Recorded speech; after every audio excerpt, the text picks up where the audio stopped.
money make you happy? Well, it can't hurt, can it? Hey, I'm Matt, and we all manage money the way we do because we believe it's going to make us happy. And we all want a little more money because we think that's going to make us a little happier, right? And in one respect, that's true. There's a connection between money and happiness, but I don't think the connection is what we assume. The key, the connection to happiness, is actually not more, it's margin. So when your income is greater than your expenses, well, that creates margin, and that margin is going to allow for happiness, isn't it? But you got to plan, you got to work, you got to manage to create margin, which doesn't sound like a lot of fun.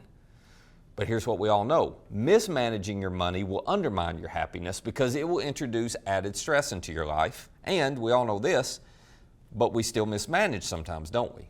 So why is that? Well, I think it actually has more to do with our beliefs and our perspectives than where we spent our last dollar.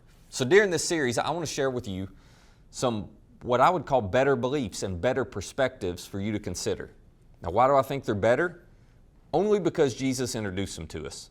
The first perspective is this, that my goods are not my own, that they are on loan from a good and a generous God. Jesus taught that we are managers and we are not owners of everything that we have, and that perspective has wide-ranging implications for our lives. When someone views themselves as the owner of all that they have, well, not only do they feel like they deserve what they have, but they usually feel like they deserve more than they have. They feel entitled to more. So every time God blesses them with something, their first thought is, well, how can I use that for me? I'm going to save it, I'm going to spend it, I'm going to invest it based on what I want most. And then they lived with a closed hand trying to protect everything they have. Now, on the other hand, when a person views themselves as a manager, when they believe, okay, this money, these possessions I have, they're not actually mine, it's all God's, He's loaned it to me for this season of my life. Well, when you believe that, you live with an entirely different perspective. You live with an open hand. You're not greedy, you're generous. You don't feel entitled, you feel grateful every day because you realize this is a gift. And you don't compare. This is important. You don't compare, you just celebrate what you have and you celebrate what other people have. So when God chooses to give you a little bit less, well, you're still grateful because you're confident He'll give you what you need.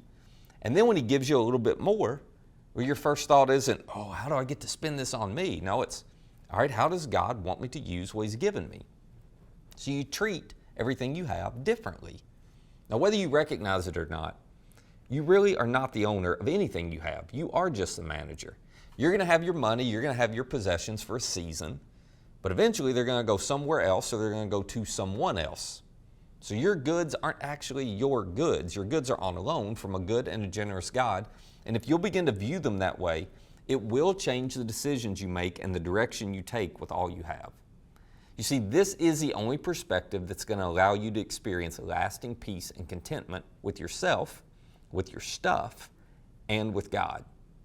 And peace and contentment are what we all really want, aren't they?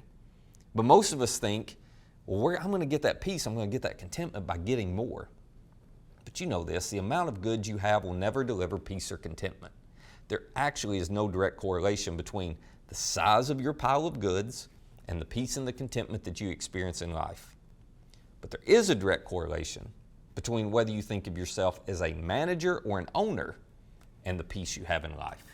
So I just want you to think about it. Which perspective do you have? Do you tend to think like an owner or a manager of all of your stuff? If you will adopt a manager mindset, it will change the direction of your life. And I'll show you how in session 2.